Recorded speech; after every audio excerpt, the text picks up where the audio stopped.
Welcome to O-State Daily. Casey Porter here, joined by Chase Witwiska after another disappointing day at Boone-Pickens Stadium.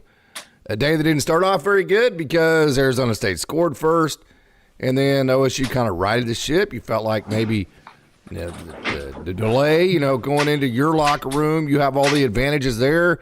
You might come out, you have the ball. You're only down 7 points. Just nothing happened today that gained any momentum. Nothing should have made you feel good today about, as a fan, about the future of OSU, about this guy. It was just a day. I mean, they just clicked off another day at work, I guess. Yeah, I wouldn't even say another day of work. It was just another day in a football field. They didn't work. Yeah. Man. I don't know. I don't know why I continue to go into each game having my hopes up just a little bit. I always will. I mean, it sucks. It really does, because you're expecting, in the first half, they really didn't look horrible. They didn't look good. They didn't look horrible. And then you get the 2.5 hour delay, which, Arizona State had to deal with it too. So coming out flat and coming out looking like you've never played a football game before, there's no excuse for that. I thought Bowman played all right in the first half. Not great, not bad. Kind of just average Bowman. And then second half or whatever. I mean, there was no game plan. I mean, no. I mean, I don't understand. This is all on Casey Dunn. I was about to say, I don't know how you have 2.5 hours of time down, and you come out. Man, at least the defense, like on the Scattaboo play on 4th and 1, it's an all-out blitz. Yeah. I mean, they sent the house. They got caught, okay? At least the defense tonight they gave it hell. They emptied the house. They emptied the tank. Marcus Arroyo, you remember him, right? He was at Oklahoma State. He's the offensive coordinator for Arizona State. Give him credit. He caught us in some blitzes and this and that. But I'll give the defense credit. They at least tried to dial up, from a schematical perspective, a lot of pressure tonight. They tried to force the issue. I mean, tell me what Casey Dunn did tonight to try to change this game. Nothing. What did he do as a coach? What did Mike Gundy do as a coach tonight? He talks about players giving effort. Hey, we got to go back to work. Hey, we got to. So let me ask you this: what did your head coach do tonight to change that game on its head? If you're a player and it's 4th and 1 and you're at midfield and you have Ollie Gordon and all this, and you punt. And your defense hasn't stopped anybody all year. He can talk about mannerisms and culture and effort and all that. I can tell you right there, as a player, it's going to be really hard for me to play real hard for that coach at that moment. I understand. I understand that kind of where I thought about that exact play, and what that told me is he doesn't trust his offensive coordinator to come up with something decent enough. Okay, so he trusts his defense? No, I'm just saying. So then get on the headsets and call something. Yeah. No, I'm right there with you. It's alarming to me that specific play happened. It's absolutely pitiful. It's pitiful. It's bad. This goes directly to Mike Gundy. I'm sorry. You can fire the coordinators, whatever. I'm not going to argue any of that, okay? But I'm just going to ask the question, what did our head coach do tonight? You're at homecoming, right? You're struggling. You've lost 5 games in a row. What plays did we do to get the crowd excited? What double reverse? What option pass? What wildcat package? What new quarterback? What young guy to get? What did our head coach bring to the table tonight other than standing there 78 yards away from the rest of the huddle and watching us run the same stupid inside zone plays that haven't worked all year and getting on the podium and bitching about not being able to run? Other than that, what did Mike Gundy do for Oklahoma State today? I have no answer. Seriously. I really don't. I don't have an answer. He needs to look in the mirror, man. Instead of calling out his coordinators, instead of talking about all that, he needs to look in the mirror, man. Yeah, I don't know. It's just all around bad football. If you ask me, it's just bad football. It's bad. You're going to keep trotting out Alan Bowman, but then you're going to keep bitching about not being able to run the ball. Yeah. So you're not going to come up with a wildcat package with Ollie Gordon, with Rashad Owens, with Brennan. instead of coming up with some unique, like, did you see Texas Tech today? What they did? No, I didn't watch Did their you see game. how they beat Iowa State? They didn't watch their direct game. snapped it to Taj Boyd, okay? And then they took their other running back and they led block with him after they tilted the field and got all the defense to go to the field. And so we can't run the ball, right? Haven't been able to run the ball. Alan Bowman can't run the ball. And so we don't come up with any kind of, not even a package of Ollie Gordon. Ollie Gordon played quarterback in high school. You can't even come up with a package to where you can run a wildcat or do anything. You can't come up with a reverse. You can't come up with a halfback pass. You can't come up with a flea flicker. You can't come up with anything like that. You can't even come up with a fourth down play at midfield when you're going to lose the damn game anyways. Yeah, it's about as dry as an offense that I've ever seen. Jeez, man. And by the way, I sat there for every second of tonight's game. Every damn second. I stayed till the last freaking buzzer because if I'm going to get on here and talk shit, I'm going to pay my time and I'm going to be there and watch every down. So take that for what it's worth. I didn't miss a snap either. It was hard to. It was hard to sit there and it's hard to sit there and watch, man. It's very rare that if you guys are on here that he's more fired up than I am. And he's man, that was bullcrap. Then I got to listen to, we got to go back to work. Man, how about you actually come up with a plan that makes your kids want to play hard, man? Yeah. That's what you need to be doing. Yeah. You need to be doing what Marcus Arroyo did and figuring out how to expose all of the other team's weaknesses. Because if we had a weakness on defense, whether it be blitzing or whatever it might be, man coverage, they caught us 3 or 4 times in that, Marcus Arroyo found it. Yeah. Yeah. I don't have words. I don't. I mean, it's so frustrating, man. It really is. Yeah. I thought the Smith kid looked good. He didn't play. It's against but Arizona State has their 3rd and 4th string in. Congratulations, Oklahoma State. Yeah. In a year that you're supposed to have national title implications, Arizona State is playing 3rd and 4th string players on your own homecoming after you had a 2.5-hour rain delay and you had every advantage locker room wise. Yeah. Yeah. I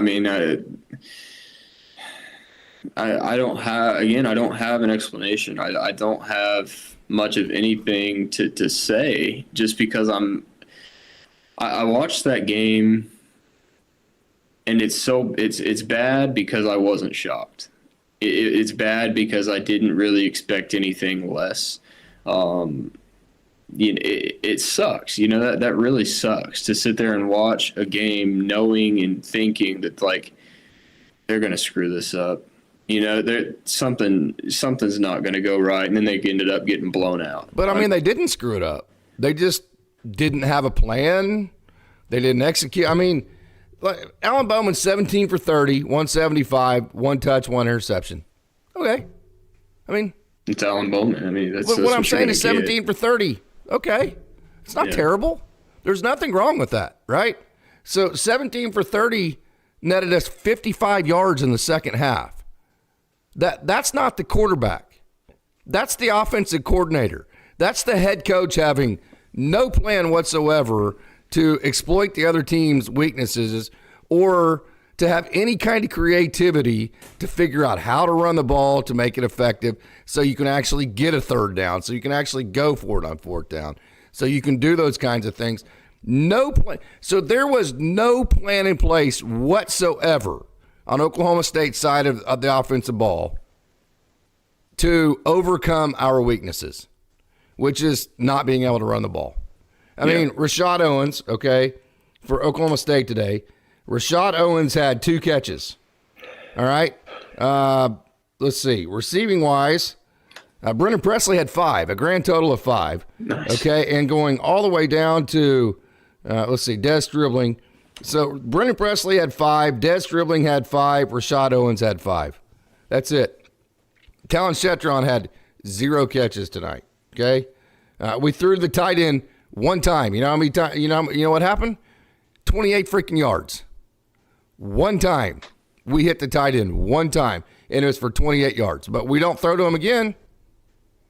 Yeah, it's like it's like this mentality that I've never really understood. That I mean, in Casey Dunn's not the only one to do it, but it's like, oh, they've seen it, let's not run it again, or they've seen this, let's not do it again. You know, they're going to stop it next time. I've never understood that train of thinking. I wouldn't even call it thinking. I'd call it stupidity. If they can't stop it, then why would you not run it again? I just don't get that. You know, I haven't gotten that for 5 years. I haven't gotten that my entire life. You know, I don't understand that. I don't understand the going away from something that's proven to work. You know, like I don't get that. We're getting comments like crazy. Fire Mike Gundy. Anyone that's saying different is just a liar, stupid, or both. You can call me a liar, stupid, or both. I still don't think you need to fire him. That's my personal opinion, and so you guys can do with it what you want. You're right. Ollie won't be here next year. He'll probably be in the NFL, and you're going to wonder how, because he's had a pretty down year. But what he did last year with his build, and then what he's capable of doing, he's still going to get drafted. Just body type. Yeah. 40 speed. Well, it'll depend on how he does in the combine. But. He shows a lot of promise. You know, he looks the part. He's a physical running back. I mean, I think he's going to be successful in the NFL. I really do, if he can stay healthy. Pretty much done. I'll welcome any changes the OSU admin wants to do after the end of the season. I don't know if that's going to happen or not. I would hope so. If you watch the pregame show, we were talking about which coordinator needed to be gone. I said both, but without a doubt, Dunn has to go, man. Tonight was I can't defend that crap. Tonight was just another prime example. I can't defend that crap. I mean, what did he do to try to help Oklahoma State's offense ignite a running game tonight? What did he do? What did he put in the playbook tonight, in the scheme tonight, to solve Oklahoma State's offensive problems, which is running the football? That's my question. So for anybody for Oklahoma State that wants to be pissed that I'm on here talking like this, answer that question for me, please. You're getting paid all this money. What is it that you're doing to solve your problems? Now, I get hey, we got to go back to work. Hey, that's all I know how to do is to work hard and blah, blah, blah, blah, blah. No, what you're paid to do is solve problems. And my question for you is, what did you do with your game plan tonight to actually solve the problems? There were no problems solved. There were no problems solved. You know, I've said this before, and I'm getting to the point now to where I might go back on what I said, and I don't do that too often. You got to get rid of him now, you know, and it's not going to happen. It's not going to happen, but there's a lot of schools that are starting to can their coordinators, and they're not doing near as bad a job as either of our two coordinators. I can't defend Casey Dunn. I mean, do you understand? You know what I'm saying? Yeah. Guys are getting fired. I can't remember which one it was, but had success against Oklahoma State, and he got canned, and yet we still have the same guys. I don't get that, because at this point, all you're doing is driving away any recruits that you have. Like, they're like, oh, this is how it's going to go. You know, there's no change. You want to play for that crap offense? You know, I mean, you know, if you're an offensive lineman, would you want to play for that and just get shit every week because your offensive coordinator can't actually scheme a run game to figure out how to why an unblocked 9 tech keeps blowing up at West Point? Would you want to be an offensive lineman for that? No. I mean, would you want to be a running back? No. Would you want to be a tight end? Nope. Would you want to be a quarterback? No. Okay, so... And I dang sure wouldn't want to be on this defense either. I mean... I might want to be on the special teams. They looked all right. They're getting better. I mean, our defense just looks defeated. I mean, our corners, our safeties, they just look defeated. I mean, you're going to run the same... I don't know. It's interesting. The defense is bad. The defense is all. I mean, it's been bad all season. They didn't tackle tonight. The effort side of things was better. I mean, they rallied to the football a little bit more. You're a Division I player. Effort. We're talking about effort. I know. I mean, really. I don't mean that towards you, Chase. No, I get it. I'm saying, are we really relegated as Oklahoma State fans to have to evaluate our kids' effort? Yeah. I mean, we filled up a 65,000 seat stadium. I stayed through the rain until I got home 15 minutes ago. I've really got to get on here and talk about some kid's effort. Yeah. That's where we're at right now, to be honest with you. I mean, it sucks, but that's just where we're at. It's like the OSU offense thinks a pass to the tight end is a trick play. I guess. I mean, that's what it seems like. It's like, ooh, I got creative. I threw it to the tight end. Those guys can be really, really effective if you use them right. I mean, good grief. Why have them on the field? There's a reason Travis Kelce and George Kittle make a lot of money at the next level. If you're going to have a tight end on the field, guess what the defense is going to do? They're going to put an extra guy in the box to match that tight end, correct? Not against us. So then if you don't throw to your tight end, right, all you've done is put an extra guy in the box. Right. That's all you've done. Right. I mean, that's all you've accomplished by that. Yeah. There's just parts of this that I can't wrap my head around. I can't wrap my head around. Nobody in any meeting said, hey, guys, we need a mobile quarterback. The only other quarterback we have on staff right now is a true freshman. We don't want to beat him all to hell. I get that. So why can't we run a Wildcat with Rashad Owens? Yeah. Why can't we run Wildcat with Ollie Gordon? Why can't we steal 15 to 20 run plays a game with something like that?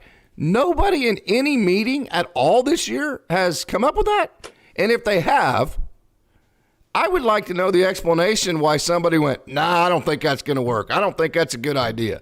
Somebody would have to explain to me why they would say, nah, I don't think we should run a Wildcat. I think we run the ball just fine. I think what we're doing is okay. Somebody would have to explain to me why somebody would say no to that. I mean, I know I'm on a rant right now. I'm probably hard to talk to, Chase. I apologize. No. It's not you. It's just the fact that we're sitting here having this conversation.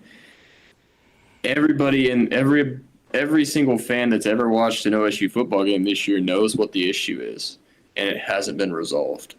There has been nothing to resolve a lack of talent at quarterback. There's been nothing to solve there's no running game. There's been nothing to solve a piss poor defense. There hasn't been any change whatsoever. There hadn't been a change in the staff. There hadn't been a change in the players unless they got hurt.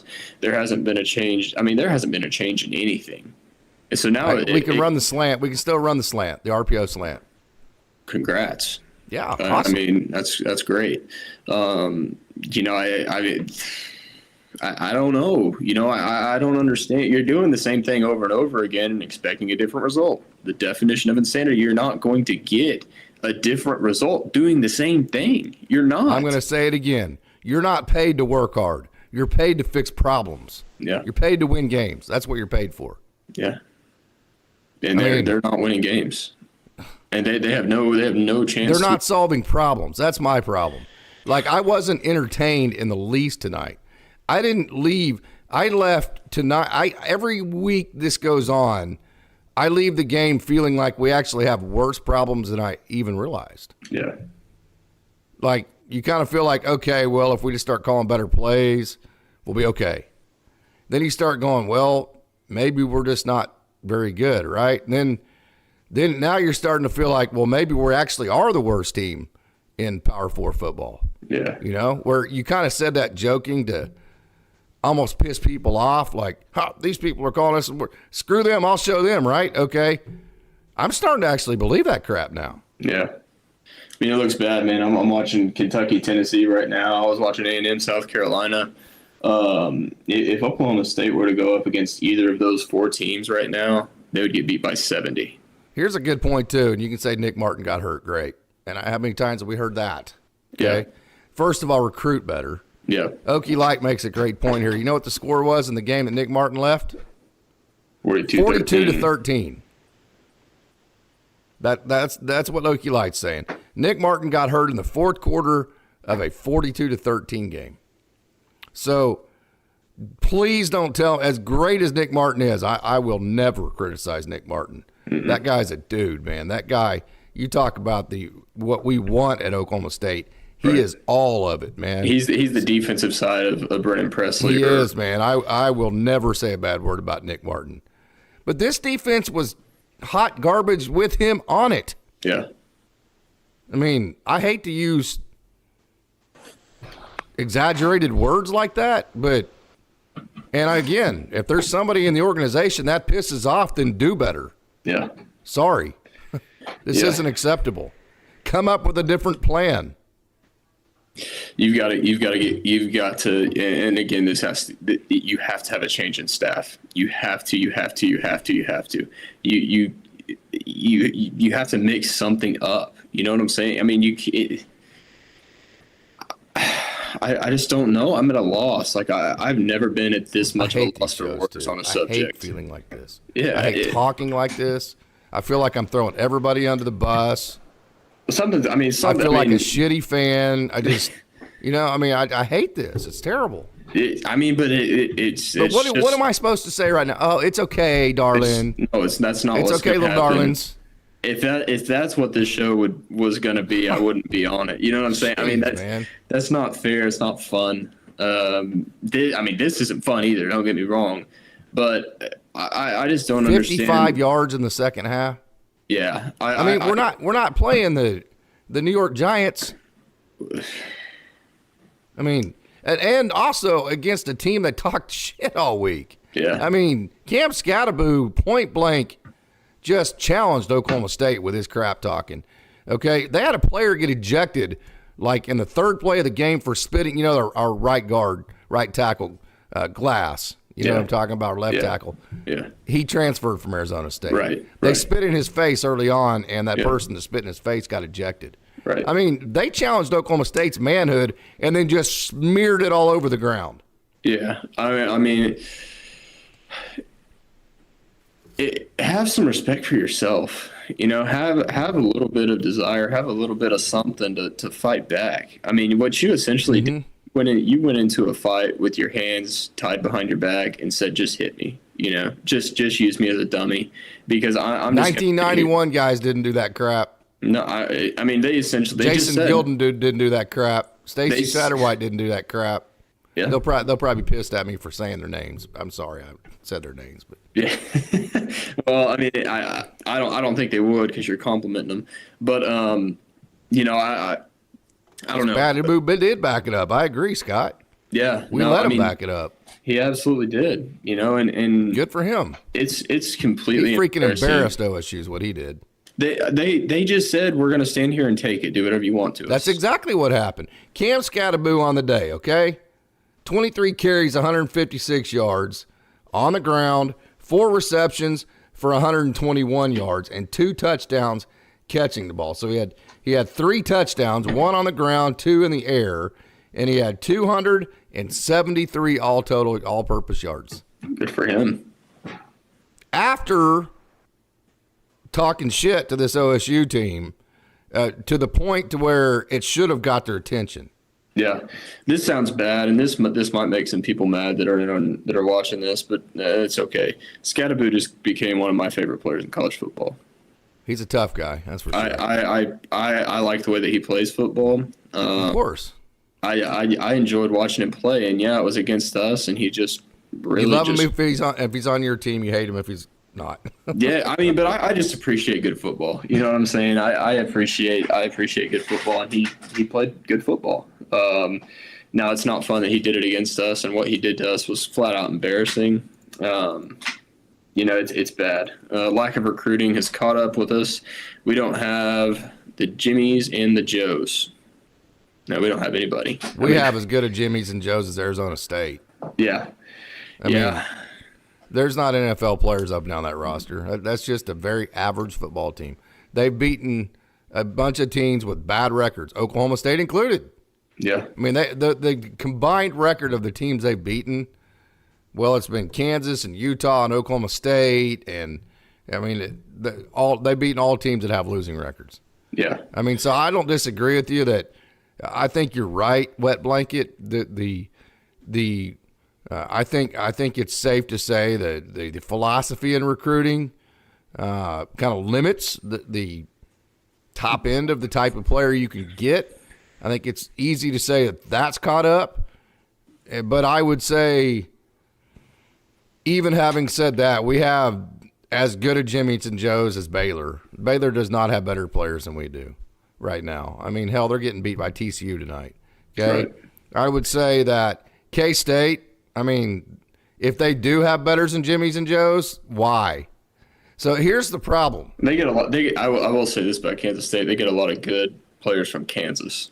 I mean, they get a lot of good players from There's Kansas. no way K-State should ever out-recruit Oklahoma State. No. Ever. No. Okay? So here's the problem Mike Gundy has. He's not being compared to OU and Texas anymore. So, like, the statement forever has been, well, we just don't have the resources of the Blue Bloods. Can't disagree with that. There is not a blue blood in the entire conference right now. Okay? Nope. There is not one team in this conference that has more resources or should have more resources than Oklahoma State. There is not one team in this conference that should out-recruit Mike Gundy. There is not one team in this conference that should be a better football program than Oklahoma State. All of the built-in excuses like OU has all this resources, Texas, and they're gone. Yeah. They're all gone. There are no more excuses for this. No, there's not. There's not. Baylor's up 34-27. TCU's moving the ball. Okay, nice. I might have to turn that game on. That's a good little matchup. Two bad teams Yeah. Well, we got to watch two bad teams that are last both week. going to beat OSU. Yeah.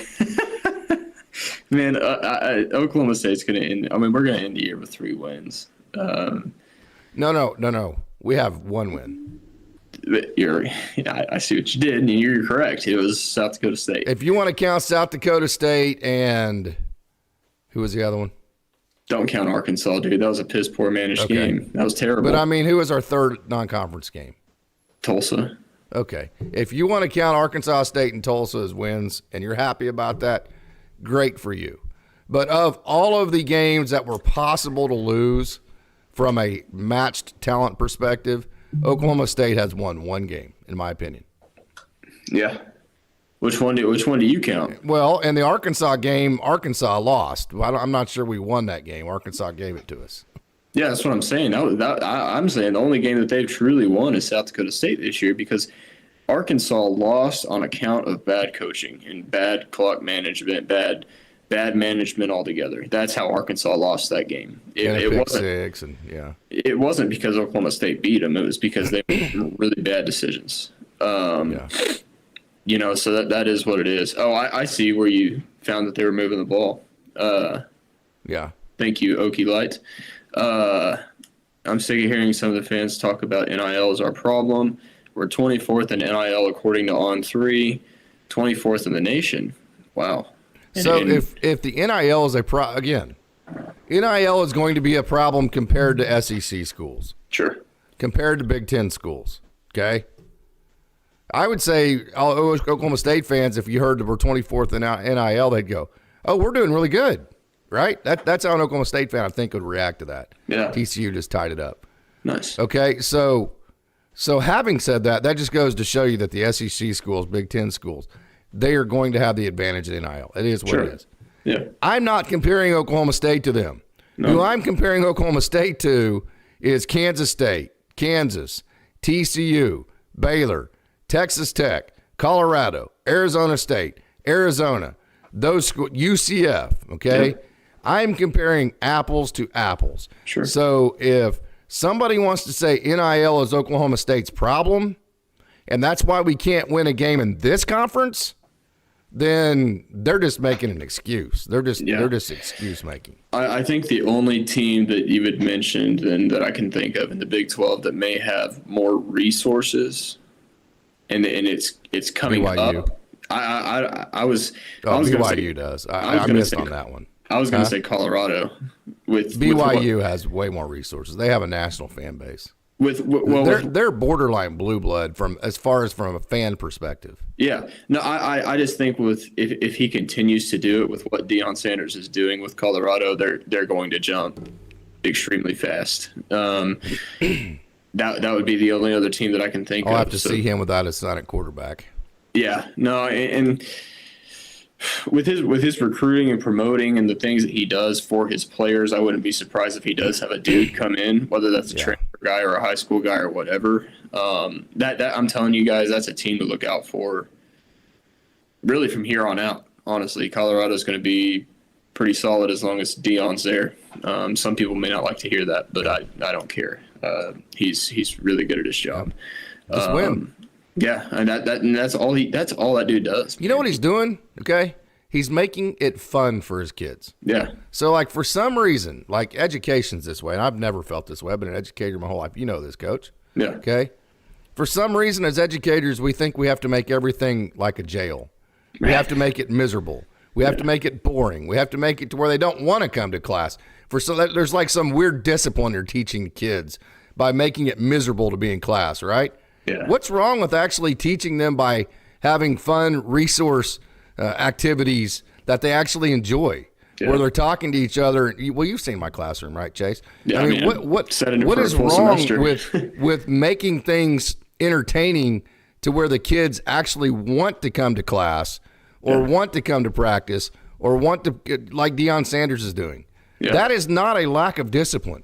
No. That is creating an environment that people want to work in. Yeah, he's doing a great job, man.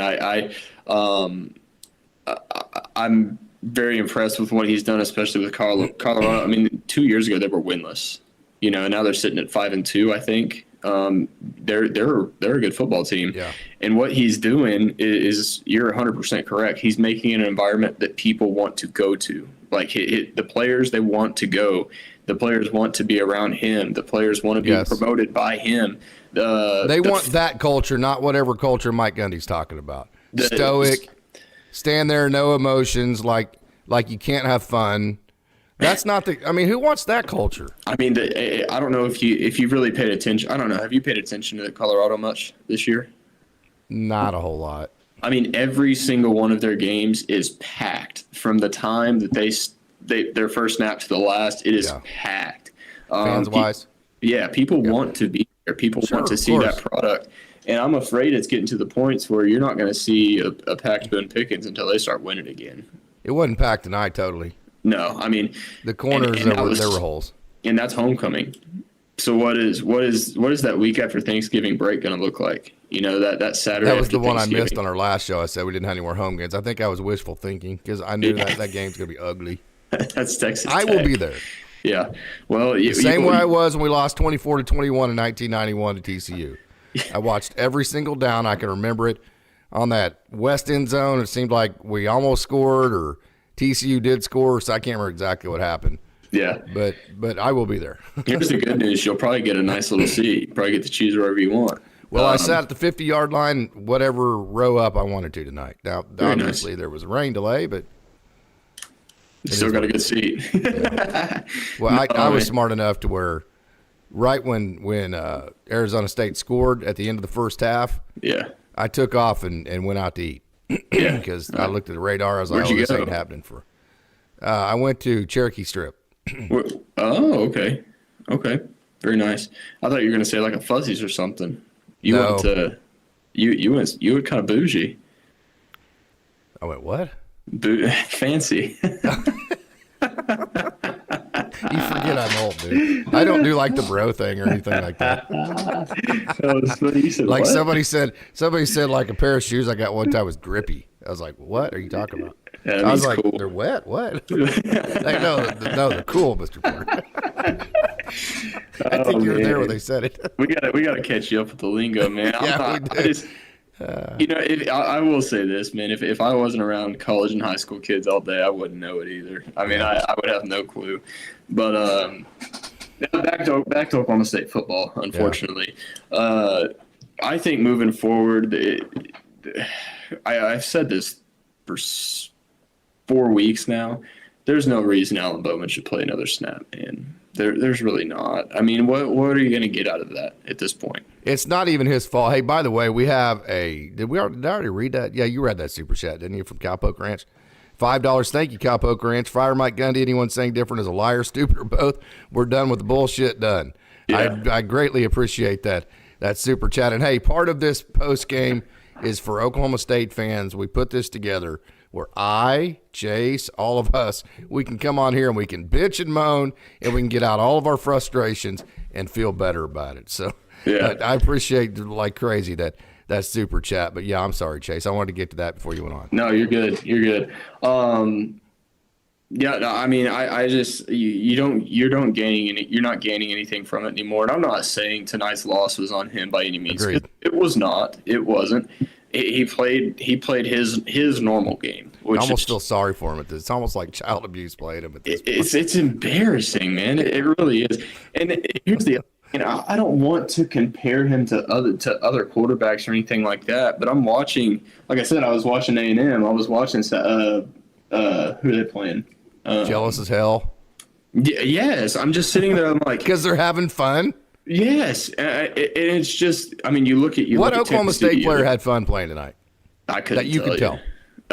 What coach had fun? What fan had fun? I didn't. So I mean, in the end, yes, it's about winning, but we've done a lot of losing at Oklahoma State. Okay. Yeah.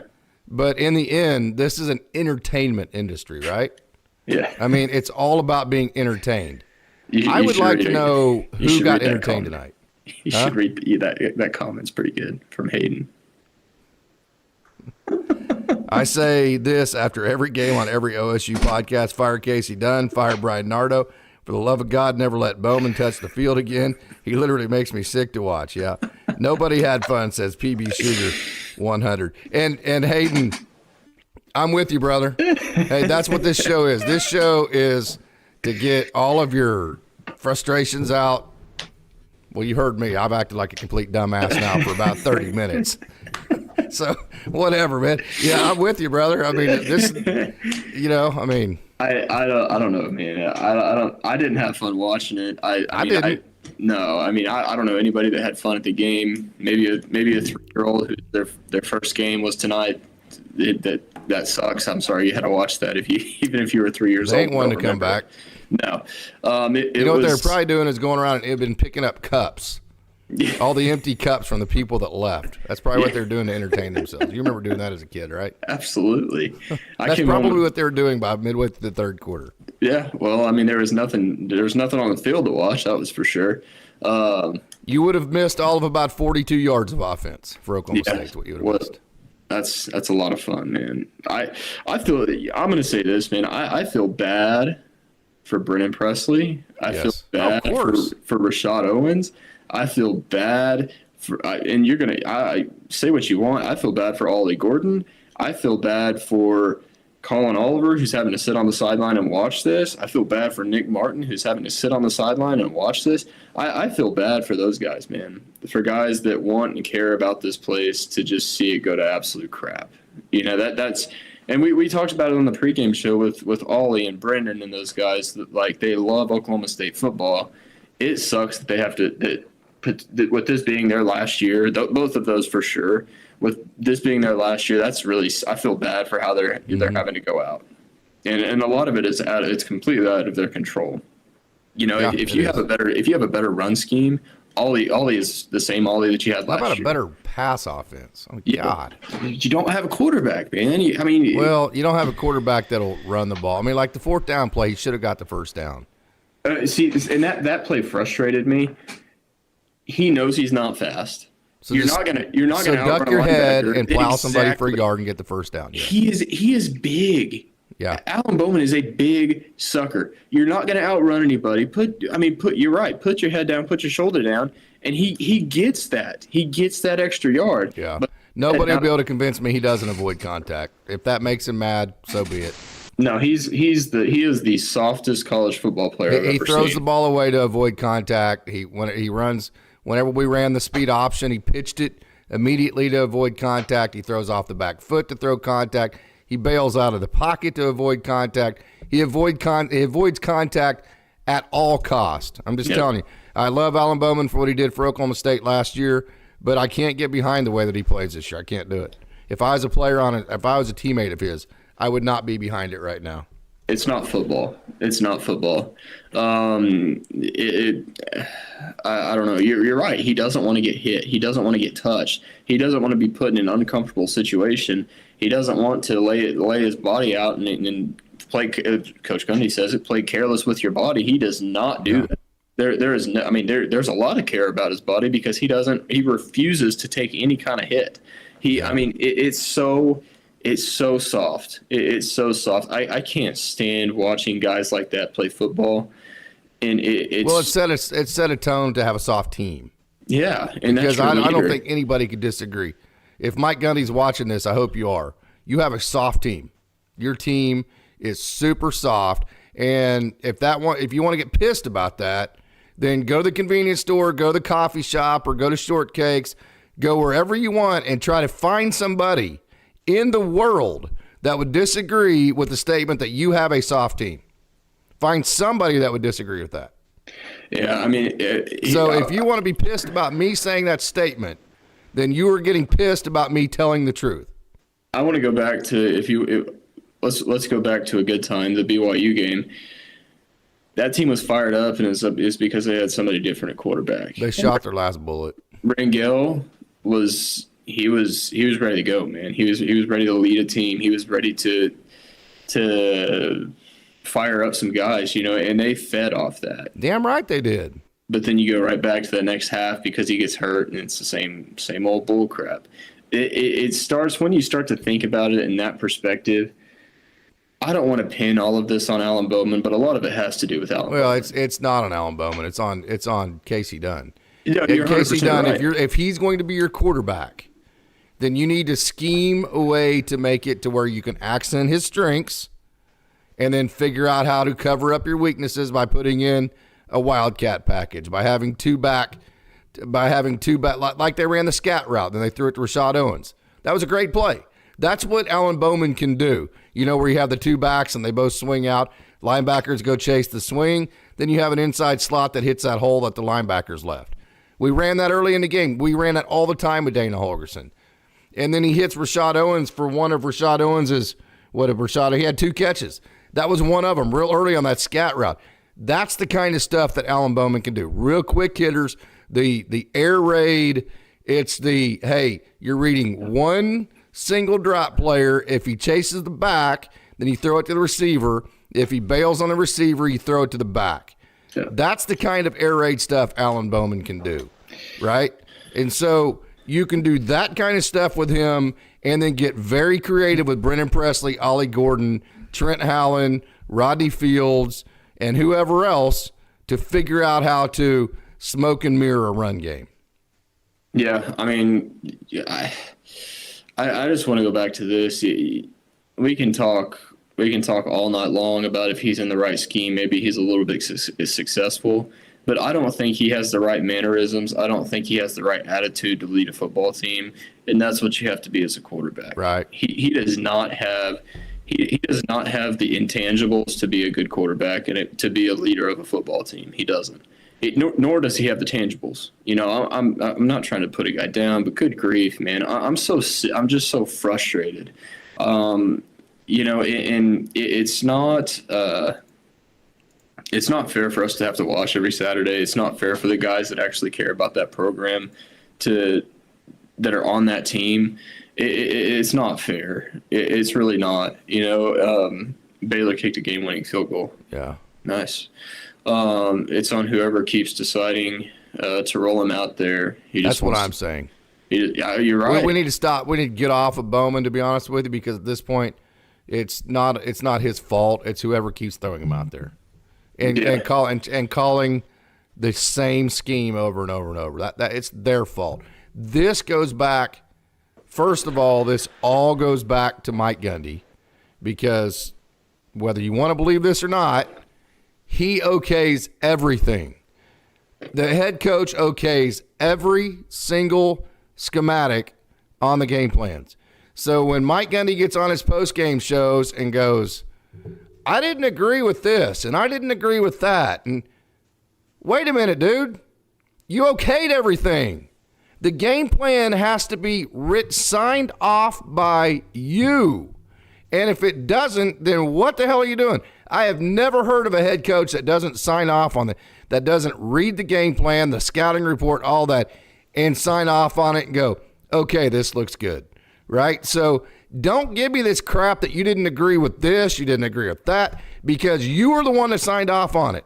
You were the one that told your coordinators, this is good enough, this passes my inspection, now let's go into the game with this. You were the one that did that. Yeah, I mean, you're not wrong. Okie Light said Dana Holgerson is available for offensive coordinator. Go get him, but Mike Gundy will not want a guy that will not give a crap what he thinks, though. We talked about who I wanted, and do I think it's going to happen? No, I'd like to live in that world. World, I can dream a little bit. We talked about Kel Gundy coming to be the offensive coordinator, which I think would be a great move, simply because he's a really good recruiter. I think he's smart enough on the offensive side of the ball to call a really good football game. I think there's a lot of things that make sense for that to happen. His son's on staff at Oklahoma State right now, so he gets to coach with his son, or would get to coach with his son. There's a lot of things that would work in that favor. I don't know.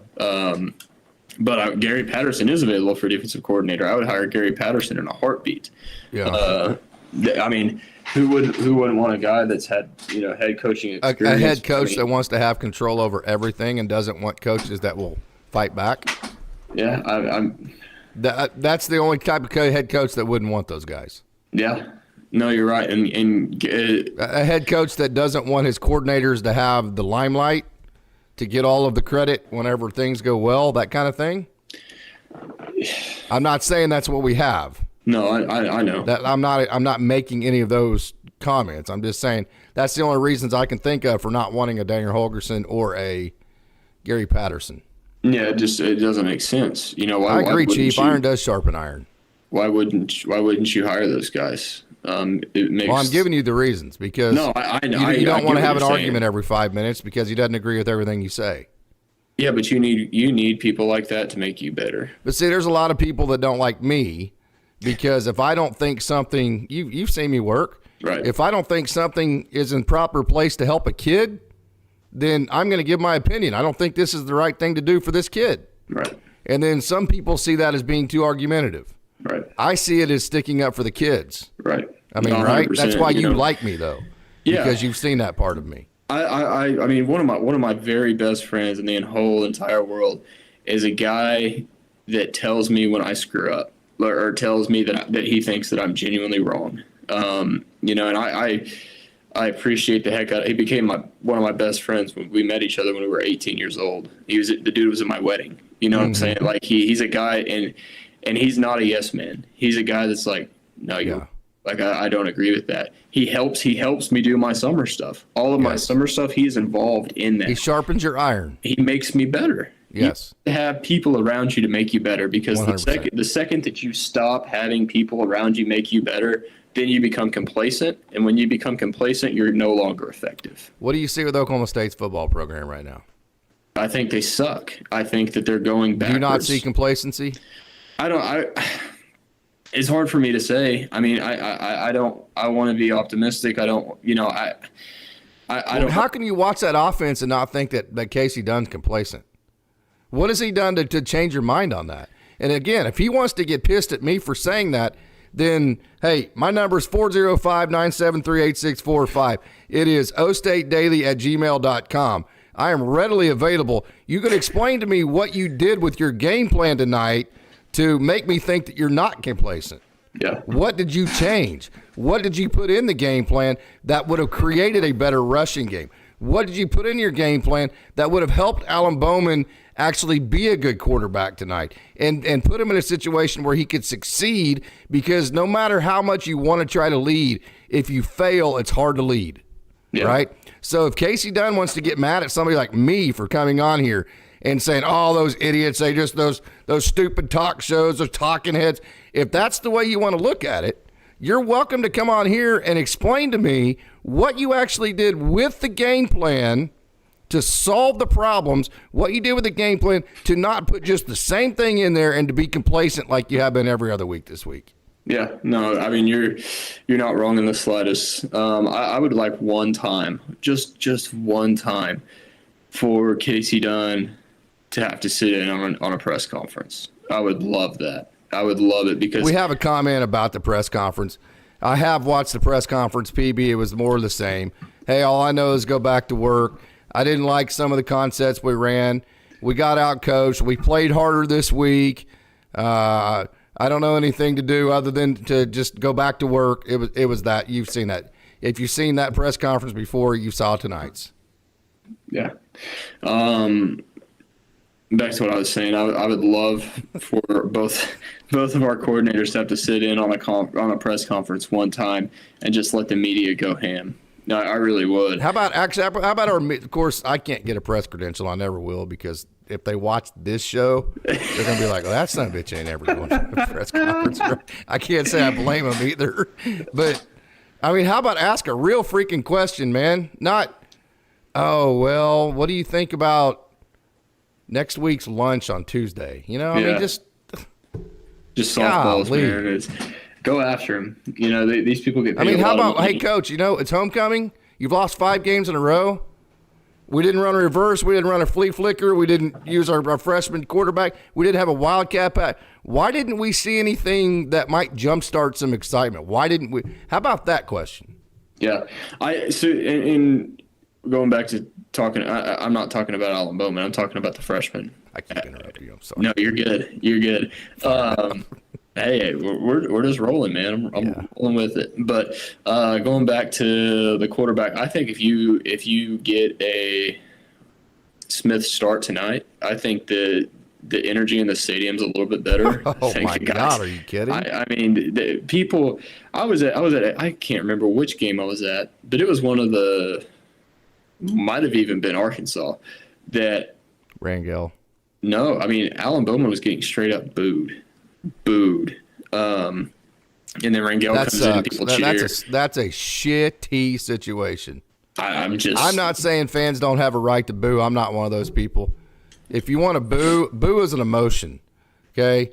Booing is by far not the worst thing you can do. The worst thing you can do is stop caring, like what's happened with Oklahoma State basketball.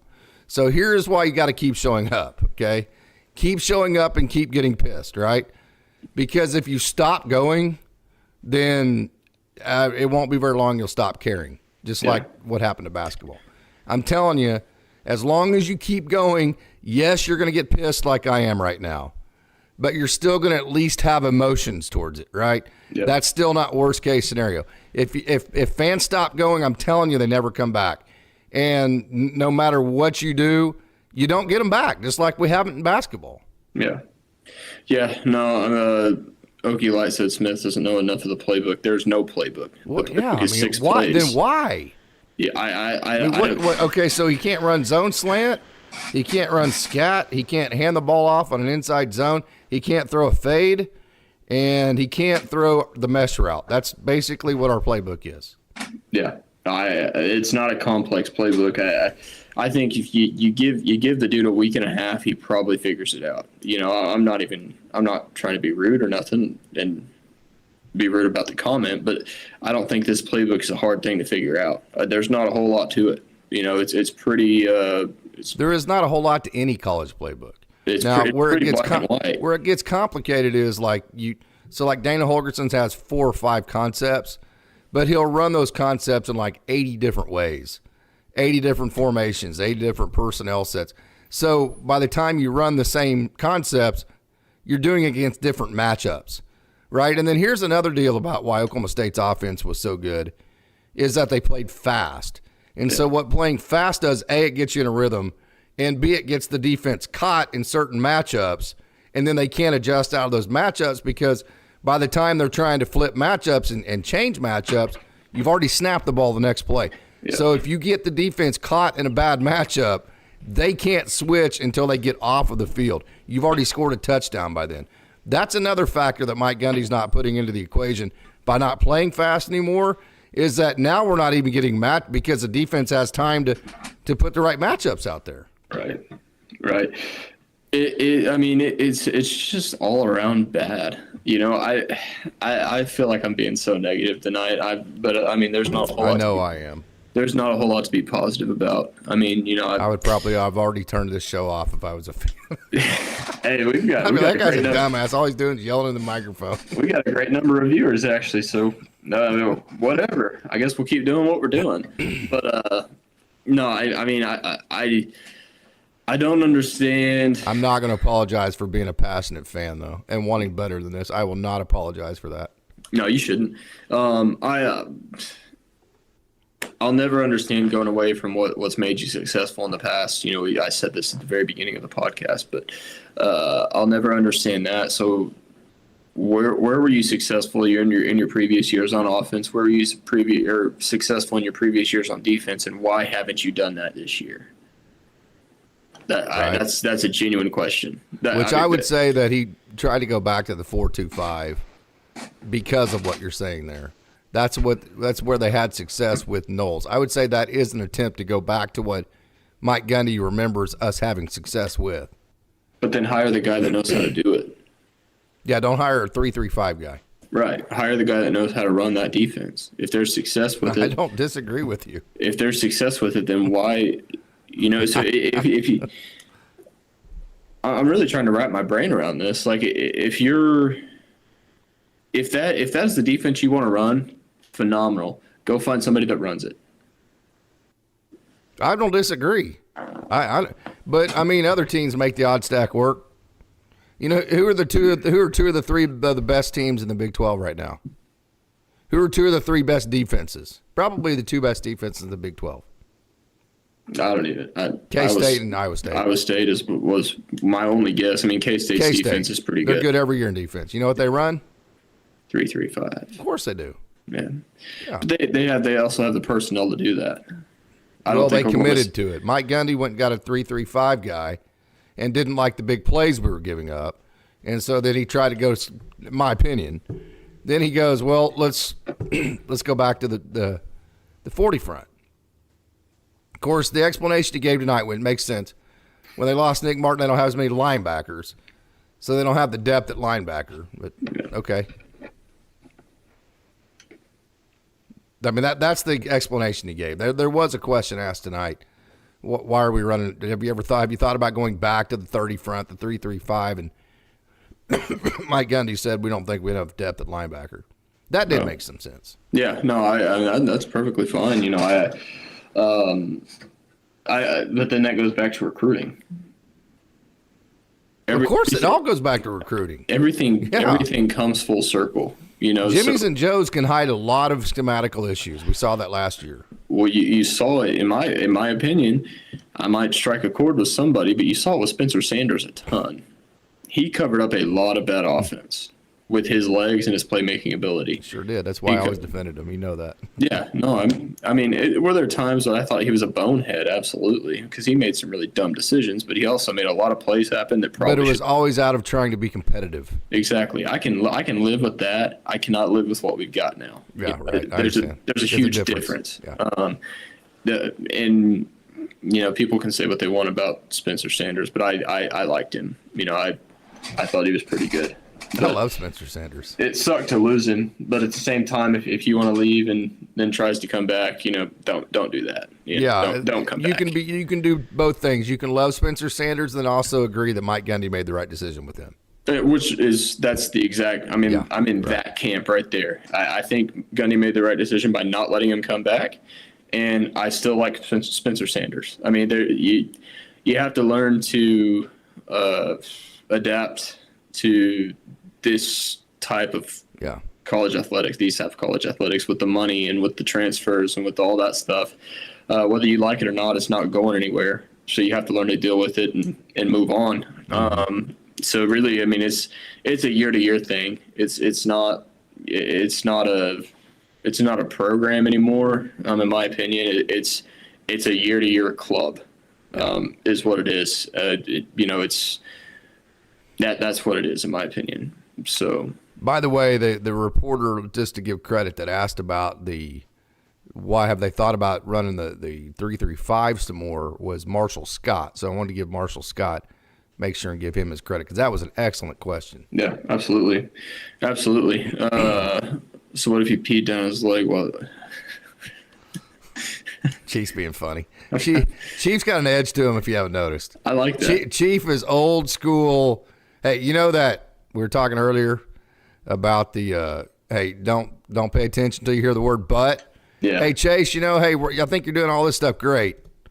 But, right? Yeah. And then you're like, well, the only crap. thing that matters is what I say. Chief has nothing before the but. Chief just goes directly Straight to the the comment. He goes directly to the but, and you get to hear what's after the but after that. I love that. I appreciate those people. I really do. It makes life a little bit more fun. That's for sure. Yeah, I agree with you, Chief. He said he's a Spencer for life.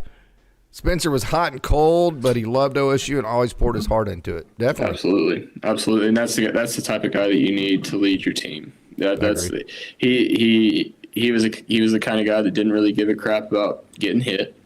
He didn't really care about how many yards he ran for, how many yards he threw. He didn't really care about any of that stuff. All he cared about is if they won or not, and how good Oklahoma State did that day. That's what you need in a leadership position. That's what you need in your locker room. That's what you need at your quarterback spot. That's what you need. And you are a straight shooter, 100%. I figured that one out about it. I love straight shooters. You know that, Chase. That's good stuff. We'd probably fight like cat and dog. We'd fight like hell all the time, but in the end, it would be best for whatever organization you're for. I mean, 100%. There's no reason not to straight shoot. If you get your feelings hurt from a straight shooter, you need to get tougher. Yeah, 100%. That's the way I grew up.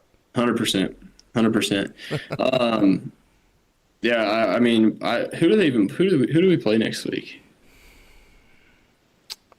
We play TCU. TCU. Yeah. Great, awesome. So we have TCU. We have home versus Tech at Colorado.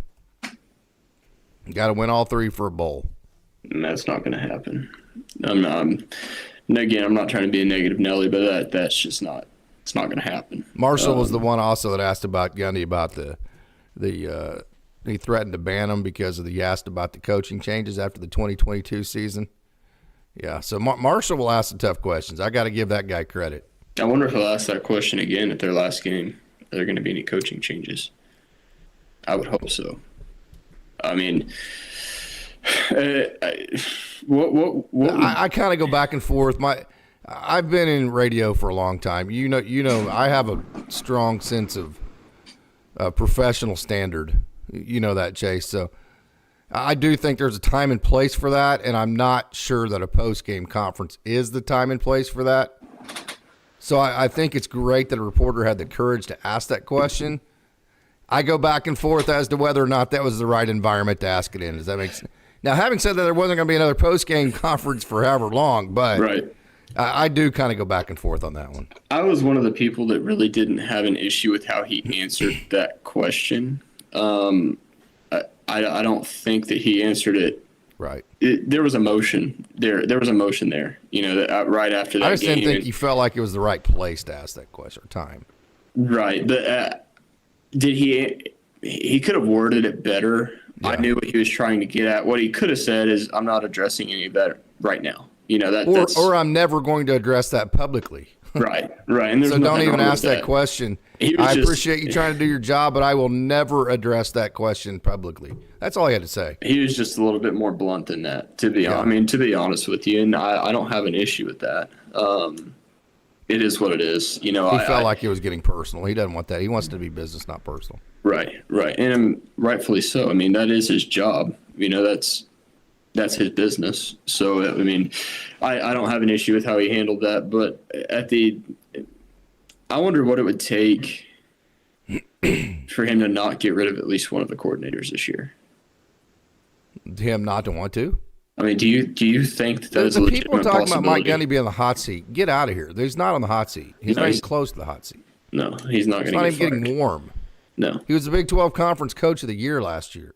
He has a rollover contract. So if Mike Gundy wants to keep Brian Nardo and Casey Dunn, Mike Gundy is going to keep Brian Nardo and Casey Dunn, and they will all be our coaches next year. Do you think that's going to happen? Do you think that's going to happen? I've been telling you, I think at max you're going to get one. I would bet if you asked me what's the better chance, both of them being gone, us losing 2 coordinators or losing 0 coordinators, I would side with the 0. Now, I do think there's a good chance just from an optics perspective that you lose one of them. Here's the problem with losing Casey Dunn is you lose a lot more than just a play caller, man. You lose a lot of ties, a lot of recruiting ties. You lose pipelines. You lose the best part of your team, which is your receivers. It's a messy situation with Casey Dunn. It's why he never wanted to be the coordinator to begin with. And that's why you bring in a guy like Kilgundy. And that's people. You can say what you want. Anybody can say what they want about that, but that's an upgrade, and you still get the same things. Does that make sense? You still get the recruits. You still get the guy that wants to. You still get the receivers that want to play for that guy. And you get an upgrade at the coordinator position, in my opinion. I don't think that there's not a way in my mind that doesn't work, that doesn't fit, unless Kel just simply does not want to do it. And that's a possibility too. I mean, he may not want to deal with all the NIL and all the transfer and all that because he hasn't been around that a whole lot. Now if he wants to dive back into it and get back into coaching, not only with his brother but with his kid and stuff like that, then it's a perfect situation. You come back in and you get after it. And I think that he would do a phenomenal job here. We talked about it earlier. I grew up an OU fan, and I saw the guys that he recruited. I saw the positions he coached and the reputation that he had around the University of Oklahoma. That's a big deal. I just don't think brothers are gonna want to get into a professional relationship. I just don't see that. I don't know. I mean, I don't know. I could see it. And I could also not see it. I put myself in that position. I could easily see him keeping Casey Dunn, getting rid of it. We got a comment here from Okie Light. Nardo is for sure done. Dickey is also done, just playing out the season. Dunn is possible, but not probable. Just telling you, the Dunn thing's sticky, man. Yeah. It's messier than just saying, hey, quit calling our plays. Yeah. I mean, do you think that there's a possibility that there's already been a phone call made and says, hey, would you be interested in doing this if these things happen? Or do you think if there hasn't been, then it's negligence. Right. Do you think Chase? Well, how many? You were raised right? Okay. I'd hope so. I mean, I'm sure you had the conversation with dad, grandma, mom, grandpa, everybody. Hey, Chase, don't ever quit a job unless you already have another one lined up, right? Yeah. I mean, don't ever quit a job unless you already have another one secured. Right. Right. I mean, you don't just go fire an offensive coordinator and not have any clue who you're going to go get or who you could go get. Right. No, absolutely. That would be gross negligence, my opinion. Yeah, but then I wonder, it's like, and this is just me wanting to be nosy. I'm like, who does he talk to? That's none of our business. No. That is, to me, that's where you do get entitled. Right. I'm just curious. Like fans want to hear have a right to hear Coach Gundy say, I need to make some changes. Right. They have a right for wanting to hear him say that. They don't have a right to demand that he tell them what changes he's going to make. I would never in the world expect that. I'm just saying that it would be cool to know. I would like to know that who. I'm trying to think in my mind of like who would come here, who would want to come here, who could you go get, who would you go get, and hopefully not another Division III coach from Gannon or whatever he's. Well, let's start with this. All Division II and Division III coaches would want to come here. Oh, 100%. I'm not blaming Nardo for coming here. Let's establish that right off the bat. I'm not blaming Nardo for coming here one bit. I mean, if I was in his position, I've done the same dang thing. We missed the boat on Marcus Arroyo. He's not. This is not his level. He's not at this level. He's not. He said, I think Nardo's the odd man out. Yeah, probably he's been here the shortest amount of time, and he sucked. He's the cleanest to cut ties with. You're not losing recruiting pipelines. You're losing nothing if you eliminate, like with Sean Gleason, Oklahoma State lost nothing. It was a clean break because he didn't have. Like, Brian Nardo doesn't know all the coaches in Texas high school, right? You're not – I mean, Casey Dunn, he is so networked in this area full of coaches that I'm just telling you, I don't disagree with you that he is not doing a good job as the Oklahoma State coordinator. But losing Casey Dunn would be a hit to this Oklahoma State program in a lot of different ways. Unless you bring in the right guy. Unless you bring in somebody that's just as connected or just has been as connected as he was. Because I don't – I'd like to know who that guy is that actually would come here and stay. Yeah, I mean, I gave you my opinion. I mean, I could be right or wrong. I think it's a long shot, but I would like to see it. I mean, that's I think that you get an upgraded version of Casey Dunn. You know, I mean, you get a good receivers coach, you get a good recruiter, and somebody that has more than 4 brain cells that could call a football game. What's wrong with J.W. Walsh? I have no issue with that. He's one of the most legendary players in the history. His dad might be the most legendary coach ever in the Dallas-Fort Worth area, John Walsh. He's one of the most legendary quarterbacks. What's wrong with just saying, hey, J-Dub, how about it, big boy? I don't have Go an get issue us with every Dallas recruit you possibly can. Let's go have some fun. Yeah, I have no problem with that whatsoever. I mean, I think that would be a great fit. You know, to me, we're kind of treating him like we do our freshman quarterbacks when we say they don't know the playbook. Well, why not? Yeah. I mean, you say, well, J.W. Walsh doesn't have the experience. Why not? I mean, what part of J.W. Walsh wouldn't make you think he's going to be a great coach? Right. He's connected with Dallas. He's a legend in Dallas. He's sharp. He's bright. He's handsome. He looks the part. He played the right position. He played a position of leadership. Yeah. Why would that guy not be a great coach? So if he's not ready to take a prominent position in your program, my question for you would have to be, why not? Why haven't you made him? Why haven't you made them the coach he should be to play a prominent position? Right. Again, I have no issue. I would have no issue with that hire. I don't know where you could pull. I don't know where you could pull a solid Division I offensive coordinator that's been successful. I don't know where you could pull one. You know what I'm saying? I don't think you can. Now, if you run in there, I think you could go to South Dakota State and do something like that. Maybe. You could also go. You look at schools that have had recent success. Guys that are at smaller schools. I mean. Yeah, they have one of the best running backs in all of college football. Boise State's guy is pretty good. Vanderbilt's guy is pretty good. Vanderbilt guy ain't come to OSU. There ain't no SEC coach coming to the Big 12. No. Just write that off. I'm just traditionally, if you go back traditionally, Oklahoma State's better than Vanderbilt. That's what I'm saying. But I don't have a problem with going with smaller divisions. I don't have the problem going down and getting a Brian Nardo. I do. Just from a smaller division perspective. I have a problem with going and getting an odd stat guy, and then in year 2 you're running a 4.25. That's what I have the problem with. I just think you have to have a guy that's had success at this level, or at least has some sort of experience at this level. Because you're not getting that guy. That's my only problem with that. Everybody wants that guy. Yeah, that guy's in the SEC or Big Ten. I'm not saying he has to be perfect. Go like you said, go to a South Dakota State, or go to a I don't even know. Boise is a great example. I mean, they're mid-major. They're not, Why is Boise a better job? Why is Oklahoma State a better job than Boise?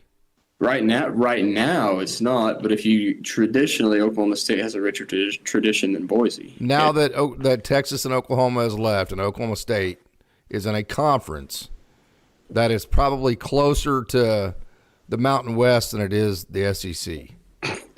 That's the truth, man. I mean, that's the facts of it. So like, kind of here's what I'm trying to tell you. Like Matt Campbell, like Alabama, they didn't pluck from Oklahoma State. That's kind of a misnomer nowadays, right? These SEC and Big Ten schools aren't coming and getting Kansas State's head coach. They're going and getting Buffalo's head coach. Right. Does that make sense? Because would you rather be Matt Campbell and make $5 million or whatever he's making at Iowa State and have a really secure job at Iowa State and only have a good team every 3 or 4 years? Or would you rather go to Ole Miss and get your ass fired after you went 6-5? Right. No, I mean, you're not wrong. One thing that is standing out to me, and I've known this, and this guy just pointed it out, but Dunn is top 15 paid in the country in offensive coordinators. Pay somebody big money to come here and coordinate the offense. Yeah, Derek Mason made $1 million a year. How good did he do? Not good at all. Right, that's my point. Right, but throw again, and this is just like the recruiting thing. Go after guys that you may not have a shot with. You know what I'm saying? I mean, take a shot. What's it going to hurt? Be told no. Being told no is not the end of the world. I'm sure he does. Behind closed doors. You don't want to be told no publicly. That's an embarrassment. Yeah. No, I mean, I understand. So that. the no is going to come behind closed doors. Sure. And I don't know what happens, but if you look at the how they go, hey, Chase, any chance you'd ever want to come to Guthrie? No, man, I got a good gig going. Right. That's never going to be, that conversation is never going to see the light of day. Right. No, 100%. But it's like, I mean, my thing is like, I just see how they recruit. I see how they go about the recruiting. So I'm like, oh, well, how do they recruit their coordinators? How do they recruit their coaches? How do they go about hiring those guys? Who do you get out to? Who you're like, I have no chance with that guy. I'm not even going to touch it. Put yourself out there a little bit. So the last 3 out of our last 4 4 out of our last 5 defensive coordinators have been fired. Right? Okay. Going back to Bill Young, Glenn Spencer, Derek Mason. I don't know if he just left. Yeah, maybe. I just don't think he was a good fit. I don't think Gundy was infatuated with him. Were you? No. Right. Okay. And then Brian Nardo. So 3 out of your last 5 and 4, I think you could make a case that it wasn't working. So if you're a defensive coordinator, you're coming to Oklahoma State to die. That's my point. Why would you do that? I don't know. I mean, I don't know. That's kind of what I'm saying. No, I mean, you're not. If I'm worth $1 million as a defensive coordinator, I'm damn sure not coming to Oklahoma State to die. That's what I'm saying. I'm not coming to Oklahoma State with a 3.35, so I have to run a 4.25 in the second year. I'm not doing that. Yeah, no, I get it. I guess I was going to say you have to go after a young, hungry coach, which they did, and that didn't work either. Hasn't yet. No, I mean, and he's not running his defense. I got to keep going back to that. Yeah, I mean, go after Gary Patterson then. I mean, the dude's an analyst right now. I'm pretty sure. I could be wrong on that, but isn't he an analyst for Texas? I think so. Maybe maybe Baylor. I don't know. I thought he was in Texas. Yeah, PB Shooter saying if you're a good DC, you would not die here. Well, they all have except for Knowles. Knowles, and he had one good year, and that was thanks to the super seniors. I mean, I think he got saved by the fact that he had 24-year-old grown men, and one of them was Malcolm Rodriguez. Yeah. I think his overall tenure got viewed in a much greater light because he had super seniors. People are forgetting the other years weren't as great. Yeah, but I think now he's proven that he's a good defensive coordinator, doing what he's doing at Ohio State. And he's not at Oklahoma State, correct? Right. I mean, he's gone. But right. So how long after he finally had success at Oklahoma State? The first year he had success at Oklahoma State, what happened? He goes to Ohio State. Correct. Was an analyst at Baylor, but sure if he was still on staff. Yeah, that's what I thought. Okay. I sorry, my bad. So that's the game Mike Gundy doesn't want to get into. Even if I do hit gold and I go get this $1 million guy, first of all, it took Jim Knowles, 3 years to get good as a defensive coordinator here? He has one good year and gone. Yeah. Now we're back to square one. Yeah. So you can see where Gundy was trying to find a good young coach that he could control a little bit. Control, not necessarily tell him what to do, but control in the sense that the coach isn't going to leave for a while. And if he is a good coach, then you have a good defensive coach for 5 or 6 years. Right. I mean, you can understand what he was thinking, right? Right. No, I get it. It hadn't worked yet. No, I just feel like you have to go get somebody better. I mean, you do. At the end of the day, that's you have to go. You just have to make a change. You have to show your fans you're changing something, right? I mean, well, you show your fans, your recruits, your players. Yeah. You have to show everybody that you're not complacent. Yeah, right. That you are going to make a change, because obviously what we have going on right now is not working. Offensively, defensively, it doesn't matter. The special teams hire was a great hire. People overlook special teams. Special teams is a big part of college football, but it's a big part of football, period. And that I will say that is the one group that I've consistently seen get better as the year has gone on, special teams. And that's because they have a special teams coordinator who's really good at what he does, Yeah. We're going to go here 7 more minutes. You got 7 more minutes in you? Oh, yeah. I know you're an early riser. Yeah.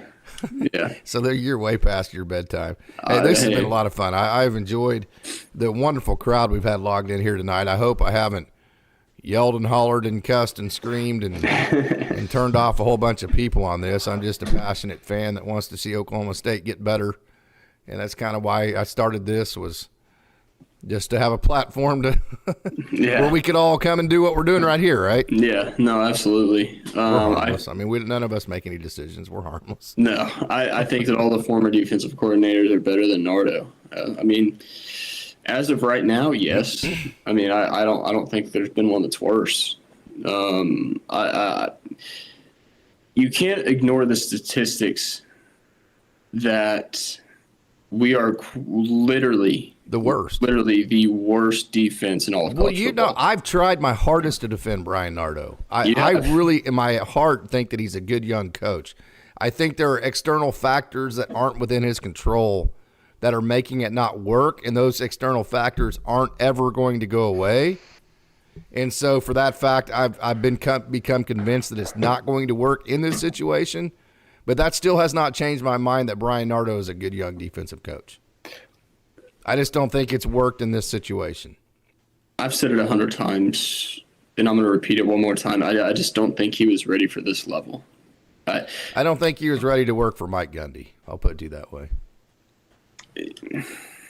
A very opinionated, headstrong, stubborn head coach that is going to try to butt into things, is going to try to do this and that, is going to micromanage, and here you are, a division whatever guy coming in trying to deal with all this. Yeah, that's my opinion. I don't have any facts on that. I have nothing to back that up other than my experience in the game and seeing people react to certain ways of being coached and me developing an opinion on what I'm seeing with my own eyes. No, that's fair. So, like, whenever you get micromanaged, Chase, what happens to you as an athlete? You shut down. Yeah, you stop playing. You stop playing fast. Right. That makes sense. So, like, when you lose confidence and you get overanalyzed, you get paralyzed. You stop playing fast. That's what I'm seeing. I'm seeing a defensive coordinator that feels paralyzed right now. And to me, my brain says it's being overanalyzed. I see players that are paralyzed. I see overanalyzation. That's what I'm seeing right here. I don't think you're wrong. I don't know, man. This whole situation is just bad. Yeah, it is. I don't know how else to say it. It's worse than I thought it was. It really is. I'm not gonna lie. Well, you were a big advocate for Nardo. You always have been. I still am. I still think he's a good young coach. I just don't think it's working in this environment. No, and that's when you have to make a change. I don't disagree with that. You don't wait for it to get worse and worse and worse and worse. It's going to take the defensive version of Dana Holgorsen, a guy that's going to come here and go, "This is my defense. Get out of my room." It's going to take that guy. Yeah, in my opinion. I don't think he has a problem hiring that guy, but those guys are really hard to find. Those guys are really, really Well, hard. PB's saying we've got $1 million. You can find one for $1 million. Yeah, 100%. You can find one for $1 million. So you're telling me we can't find a guy that you can say, here's $1 million, come coach my defense. I'm not even going to be at practice whenever we have the defensive session. You're going to have that much autonomy. We couldn't find a guy for that money? I'm going on both sides of this. I just those personalities. That'd be a pretty good gig, wouldn't it? That'd be great. Chase, you're going to be my pitching coach, and whenever I'm not even going to be down there when you're working with pitchers. Cool. Here's $1 million. Yeah, I appreciate that. I think that those personalities are hard to find. Those personalities that are that confident in their abilities and that confident in themselves and what they know and what they can do. Those people are really hard to find. I guess that just is. I can't see that because I've always been that way. I can't see the other side of that. And I'm the same way. I'm very confident in my ability. So you can leave outspoken and like you can leave me all alone and you can pay me $25, and what you get, I'm going to tell you what you're going to get. Yeah, right. This is how I'm going to do it. And if that is not okay with you, then this isn't going to work. That's okay with me too. We just need to not do this. Right. If you want to be in total control and tell me what to do, this is probably not the best place for me, and you're probably not going to enjoy having hired me. You know what I'm saying? Those people, again, those people are hard to find, and I don't mean that in an arrogant way, but I mean it in a confident way. I know what I'm able to do, and I know that my stuff works. So let me do what I know works. You know what I'm saying? I do know that this day and age is a young man sport, man. Yeah. With the NIL. I mean, Dion, yes, he's older. I don't know how old Dion, but he has a young man's approach. Does it make sense? 100%. He still has a player's mentality. Correct. He has a player's mentality, and he has that confidence. He has that swagger. And granted, he was one of the greatest athletes to play football, but whatever. I mean, he was always super talented. Really. What part of my personality has led you to believe that I care what you think? Yeah. I love when he says that. He's one of the greatest athletes to play any sport. That's really hard. It's really hard to play professional baseball, really hard to play professional football. And when you do them at the exact same freaking time, that's extremely impressive. But he brings that aura, he brings that swagger, he brings that confidence to his program. You need young, brash, confident, handsome, good-looking, the same type of young person the business world's looking for, right? The guy where you dress them up in a suit or lady, they walk in and they're the best-looking person in the room, they're the smartest, they're the nicest, they have the prettiest smile, and then they open their mouth and they're the most prepared too. My grandpa used to call them Supermen. You're going to call me an idiot and you're going to call me crazy. Somehow, some way, I don't care what position you hire Des Bryant. You call me insane in some way, like as an analyst or whatever. I don't know what you do, but you bring that sucker in because you know how much attention that's going to draw. Not only at a national, that's going to grab somebody's attention. Yeah, he's one of the best. It's receivers to ever played Oklahoma State. It's a sideshow act. I don't disagree, but I think you need some of that. You have to have it, especially now. This generation, it's flashy. Hey, we're at 11:30, man. Oh, okay. You ready to wrap this thing up? I don't mean to cut you off there, but 4 minutes. You got 4 minutes? Yeah. Okay. You want 4 minutes? Yeah, we got whatever you need. You're the one who always gets tired, so I just thought I'd tell you that. Listen, we gain an hour of sleep tonight. I'm gonna. Oh, we do, don't we? Yeah. So I might even push it till 11:40. Who knows? Oh, look at that! Look at you go. But no, man. Look at you go. You have to have the flashiness. You have to have something that's going to draw attention not only by the kids but the media. That's a lot of people don't like that, but that's what's going to work. I'm telling you, you're going to see it. You're going to see better recruiting classes. You're going to see more people that are interested in your program just because you have this guy on staff. You know what I'm saying? And it sounds far-fetched, and it really is because I don't think it's ever going to happen. But I think that would be a smart move. Yeah. And I'm not saying him having come in here and be your offensive coordinator or anything like that. No, he'd have to be an analyst. Yeah, it would be a sideshow act. Come in and let him do it. What's wrong with that? He doesn't let him walk around practice and he's not hurting for money. I mean, and I'm not saying he could do it for free, but I mean, you could probably get him for decently cheap, and then with him, then you get other former players' attention, and then you get guys that want to be a part of the program again and stuff like that. Then it just turns into a snowball effect. Yeah. And it turns into a good one. Well, I think we could all agree that the track it's on needs to change. It's something. Hey, Mike Gundy knows better than any of us what needs to happen. He hasn't solved the problems yet this year. I'm a little disappointed in that. He hasn't. To me, he hasn't even got started on solving the problems yet because they haven't even started getting better yet. Right. Thought we had that at BYU. Taking a couple steps backwards, so he still knows better than any of us. But I think we all have to agree. We can all have a million different opinions on this and that. The offensive coordinator, defensive coordinator, just kind of put it all in a big umbrella. We can all agree that something has to change. It cannot continue like this. No, I mean you have to make changes, and sometimes you have to make changes that make you a little bit uncomfortable. So Yes, you do. If Mike Gundy's a little bit uncomfortable, sometimes that's all right. You know what I'm saying? I don't like to put myself in positions to be uncomfortable, but you preach it all the time is you have to be comfortable being uncomfortable. You preach that to your players. You hear it as you if you're a coach, you coach that. If you're a player, I'm sure you've heard that at some point in your life. Apply that. Make yourself a little uncomfortable. Go out on a whim.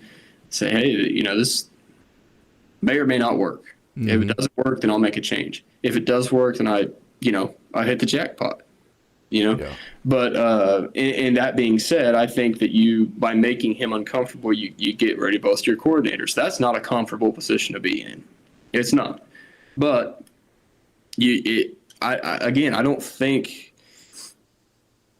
it's going to get much worse. You know what I'm saying? Especially get worse. I keep telling you that.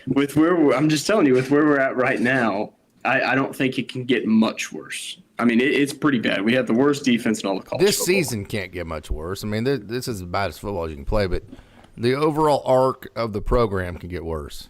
No, I get right that. Now, this feels like, okay, well, we can recover, come back next year, find the right quarterback, be fine. 2 or 3 years from now, we will start losing confidence. That lack of confidence you're seeing in the team right now? Yeah. You'll start seeing that in the fans and Boone Pickens. If you don't already. If you don't already, right. But I still think you see anger. Like, fans are still expecting better right now. 100%. And you should. You should with what they've done. But I've seen fans not expect better and, just, oh, crap, something good happened. Oh, yay. Yeah. Instead of being mad when things didn't, that kind of deal. Yeah. No, I think that going back to what I said with the making yourself uncomfortable, put yourself in an uncomfortable position and get rid of your guys. I mean, that's where I'm at this point, and you quite literally cannot be worse than the worst defense in college football. We're getting ready to lose 9 straight in a row. Doesn't get like Cowboy B saying here. Doesn't get any worse than that. No. It hadn't. This is the longest losing streak since 2000. Bob Simmons got fired that year. Yeah. No, I mean, that's what there's not a better time to just restart. I'll tell you another thing. This is a good point that who was it made up here? Our sharpshooter or straight shooter, Chief. Yeah. I think this is so like with every tragedy, there's opportunity, right? This season's been a tragedy. So what is the opportunity within this season? Okay. My opinion, the opportunity is here. Gives you a legitimate opportunity to bring accountability to Mike Gundy, to reel in that contract and make it more fair to the university, to where he doesn't have the university held hostage. You have, within this tragedy, you have the opportunity to go, Mike, we're not rolling this crap over. Mike, you're going to start having accountability, and we're going to start micromanaging you like you micromanage all your staff and your players, right? I think that's the opportunity you have here. That's not going to happen. You don't think? No. Well, then you've lost. Then you've lost everything and gained nothing with this. Yeah, but you see what they did with the basketball coach. I mean, granted, they finally got rid of him, but they paid him bukus of money, and he didn't. He, in my opinion, he didn't even have a whole bunch of success. So I just don't know why. I like that. I like the fact that we have an athletic director that if he thinks that we have the right coach in place, he's willing to do what it takes to keep him. Right. So happened Mike Boynton didn't end up being that guy, but I've seen it the other way where we let him get away. Yeah, I just think that it would be really, really hard for them to do that because he's had, talking about Gundy, has had so much. He's the best coach. Why would it be in hard? state history. You walk in and you tell them that. How's that hard? I'm just telling you it's just not going to happen. I truly don't But think why it's is going that to hard is my question. That's not a hard conversation. Hey, I'm the boss. This is what we're going to do. Okay. And here's why. And if you love Oklahoma State, if you love this state, Mike, you still have a great job, dude. I mean, nothing's changing here other than the fact that your contract's not going to automatically roll over, okay? Right. That's it. So we're going to make you earn your money. So you make your players earn everything, right? I mean, what's the problem here, man? I just don't think it's going to happen. Right. I just don't. I don't think that they're going to walk in there and say that. I don't think they're going, especially after. I don't even know the legalities either. I'm probably shooting out my ass here. Like that can't happen legally or something. Well, what I'm saying is you have one bad year, No, 2 years ago was a dumpster fire. I guess 2. 2020 with the OAN crap, that was a we're having dumpster fires every other year now since 2020. Well, We've had 3 dumpster fires. At least next year is going to be good if it stays on the right trend. You had the OAN year, you had 2022, now you're having 2024, right? Yeah. I mean, this isn't a isolated season. This is a trend of good dumpster fire, good dumpster fire. Now, what you're playing with fire is you had your dumpster fire. Are you betting on it going back up to being good next year? I mean, I would think so, but right. I don't know. I don't think I think the whole OAN thing was blown way out of proportion. I don't disagree with you, but it doesn't matter what we think. It matters what the players think. But I think he wrote his wrongs. I mean, I think he handled that all right. I don't think it's even thought about anymore, to be honest with you. I don't disagree. At the time, it was though. At the time it was a big deal. Do I still think it was blown up out of proportion? 100,000%. I think it's a really. I'm not going to go into that, but I think that it was made a much bigger deal than what it was. So I wouldn't necessarily. This is me, my personal opinion. I wouldn't count that. Would I count the one that happened in 2022? Absolutely. Obviously, I'm counting the one that's happened this year. Right. But overall, in 20 years. Yeah, but the overarching deal to that is that there's no sensitivity to. He's obtuse to his players' emotions and their feelings and the vibe going around. It's not the individual action. It's the overall obtuseness to not even comprehending the vibe of your team. That was the problem with that. You had players saying he doesn't even know my name. He doesn't understand us. He doesn't talk to us. He's distant from us. It wasn't the individual action. It was the implications they were making that he didn't give a shit. That was the problem. Yeah, no, I understand. I mean, do I think that was the case? No. They did. Yeah. That's all that matters. They're the players at that point. You see what I'm saying? Yeah, I mean, you're kind of held hostage at that point. Yeah, go get different players. That's what you're left with. Yeah, I mean, and now it's easier to do than ever. But yeah, it is. But I think that is a hickey on Mike Gundy. I don't think you can get away with that. I think the implication that is the accusations and the implications that he was not sensitive or even cognizant of his players' frustrations and came off that he was so aloof that he didn't care to certain players. I don't think you can get away from that being a hickey on him. No, I mean, you're not wrong. Yeah. Oh, yeah. We're rambling now. We're just getting into stuff that we probably shouldn't even bring up anymore. Right. Hey, do you got anything final you want to say here? No, I mean, just just another one of those nights, man. Just another night that we talked through it. We got through it, man. I hope I didn't drive everybody out there nuts. No, I just if I hope. pissed anybody off in the organization, then okay. I'm just glad that. Sorry. I'm just glad you made it home safe. That's all I got. I did. That's all I got, man. I did, man. Hey Chase, thanks for joining, man. It's been a lot of fun. Hey, I want to thank everybody out there. This has been a wonderful crowd. We are going to, as much as we can, do pre and post game shows, and we want to talk to you live. So spread the word. Hey, we put this together so we could all come in here, be Oklahoma State fans, be passionate, be emotional, bitch and moan and cuss and get all of this crap, venom, whatever you want to call it, out. That's what this is our safe place to do that for. So I would suggest like players not watch these live shows because this is where we're all going to come and give our real thoughts, right? So that's why I put this together, Chase. So I appreciate you being, as much as anything, a sounding board for me tonight.